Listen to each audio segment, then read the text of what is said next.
सुशीला एक गरीब भिखारिन थी। वो रोजाना सुबह से लेकर शाम तक सड़कों पर भीख मांगकर गुजारा करती थी। आज मंगलवार है, हनुमान मंदिर में काफी प्रसाद मिल जाएगा। शाम होने वाली है, मंदिर चली जाती है। यहाँ सड़क पर तो कोई भीख नहीं दे रहा।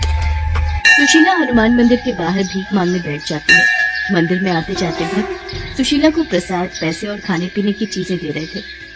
सुशीला सारा सामान लेकर वापस घर की ओर चल पड़ती है।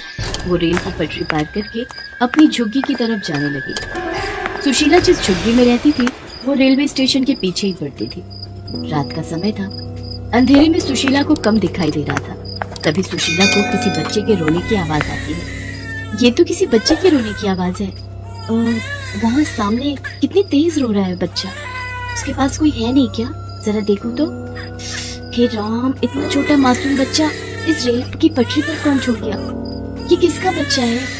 चुप हो जा बच्चे, चुप हो जा, चुप हो जा। सुशीला आसपास ढूंढती है। तभी वो देखती है कि एक औरत कराहती हुई उसे पुकार रही है। सुनो बहन, सुनो। तुम कौन हो और इस हालत में? मैं एक बच्चा चोर हूँ। मैंने इस बच्चे को कुछ देर पहले ही एक ट्रेन में से चोरी किया था, पर भगवान ने मुझे इसकी सजा दे दी। मुझे हार्ट अटैक आया है। मेरी सांस उखड़ने लगी है। मैं नहीं बचूंगी। मुझे नहीं पता वो परिवार कौन था कि सोने की चेन इस बच्चे के गले में थी। मैंने इसे बेचने के लिए इसके गले से उतार लिया था। भगवान मुझे माफ कर दे। इतना कहते ही वो औरत मर जाती है। वो रोता हुआ बच्चा अब सुशीला की गोद में था। सुशीला इस दुनिया में बिल्कुल अकेली थी। वो बच्चे को अपने सीने से लगा लेती है और अपने साथ ले आती है। मुझे नहीं पता ये किसका बच्चा है। इतनी बड़ी दुनिया में मैं इसके माता पिता को नहीं ढूंढ सकती। अगर किसी गलत हाथ में चला गया तो इस बच्चे की जिंदगी खराब हो जाएगी। शायद भगवान की यही मर्जी है कि मैं इस बच्चे की देखभाल करूं। ये बच्चा मेरे जीने का सहारा बनेगा। मैं इस बच्चे को अनाथ नहीं होने दूंगी। मैं इसकी माँ बनूंगी। इसे पाल पोस कर बड़ा करूंगी। इस सोने की चेन पर त्रिशूल बना है, इसलिए आज से मैं इस बच्चे का नाम शिवा रखूंगी। उस बच्चे की गोद में आने से सुशीला के अंदर मानो एक नई उमंग आ जाती है। वो उसी समय जाकर 10 रुपए का दूध खरीद कर लाती है और बच्चे को पिलाती है। शिवा के आ जाने के बाद सुशीला ने भीख मांगने जाना बंद कर दिया। वो अब ज्यादातर समय शिवा की देखभाल में बिताने लगी। शिवा को अकेला छोड़कर मैं भीख मांगने नहीं जा सकती और भीख के पैसों से मैं अपने बच्चे को नहीं पालूंगी।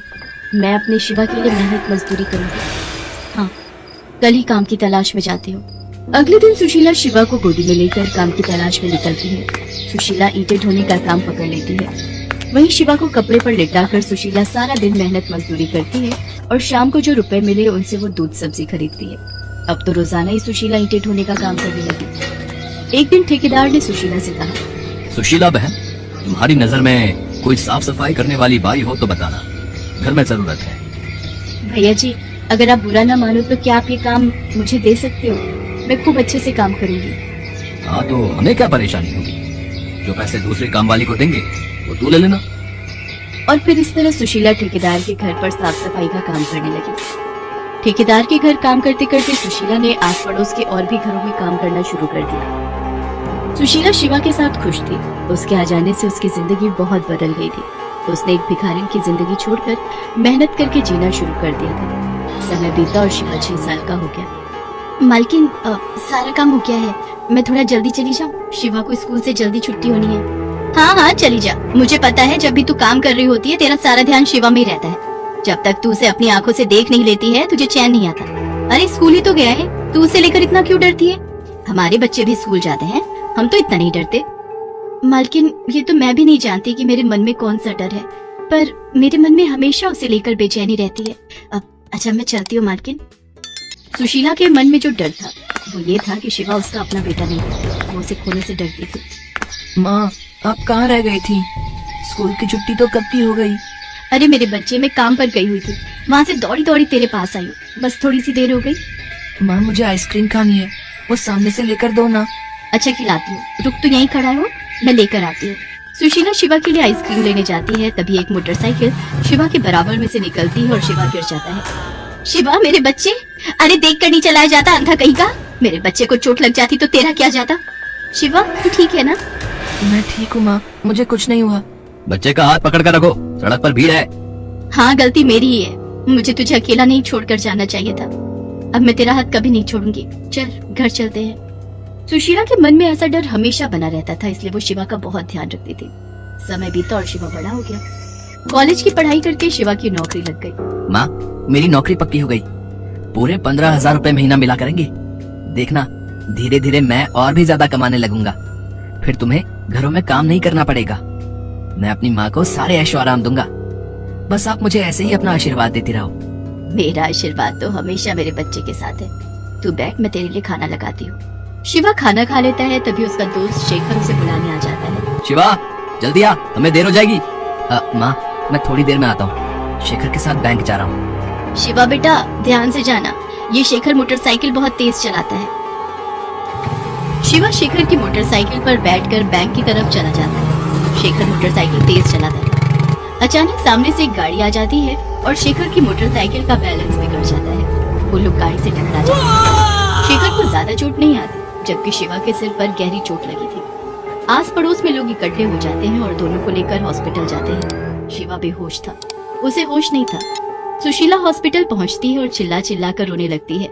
कोई मेरे बच्चे को बचा लो, मेरा शिवा। मुझे माफ कर दो, गलती मेरी है। मैं ही शिवा को मोटरसाइकिल पर ले गया था। आज मेरे कारण ही उसे चोट आई है। मैं ही मोटरसाइकिल तेज चला रहा था। डॉक्टर बस आने वाले हैं, वो शिवा का इलाज करेंगे। आप हिम्मत मत हारो आंटी। शहर के जाने माने डॉक्टर आनंद इस हॉस्पिटल के सीनियर डॉक्टर हैं।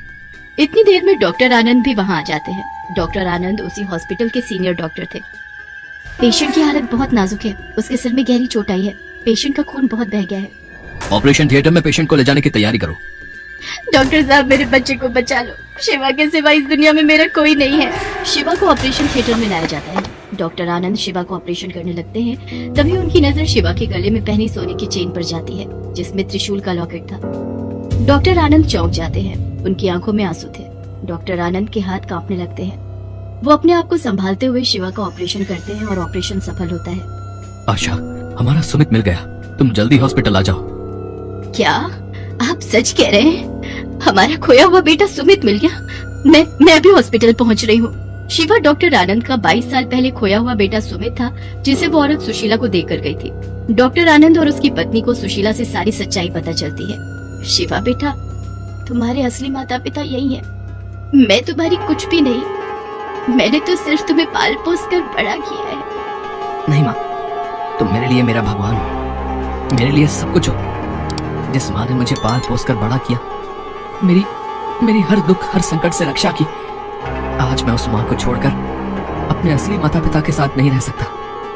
मेरे लिए आप सब कुछ हो माँ। शिवा सही कह रहा है। आपने जो किया है वो कोई नहीं कर सकता। शिवा मेरे बच्चे, हमारा भी इस दुनिया में तुम्हारे सिवा कोई नहीं। आज से तुम्हें और सुशीला बहन को कहीं जाने की जरूरत नहीं। हम सब मिलकर रहेंगे। शिवा के लिए सुशीला ही उसकी माँ, उसकी सब कुछ थी, पर साथ ही साथ वो अपने असली माता पिता के लिए भी अपना फर्ज निभाना चाहता था। इसलिए उस दिन से वो सुशीला के साथ अपने माता पिता के पास रहने लगा। आज शिवा के वापस मिलने से उसके असली माता पिता के जीवन में खुशियाँ फिर से लौट आई।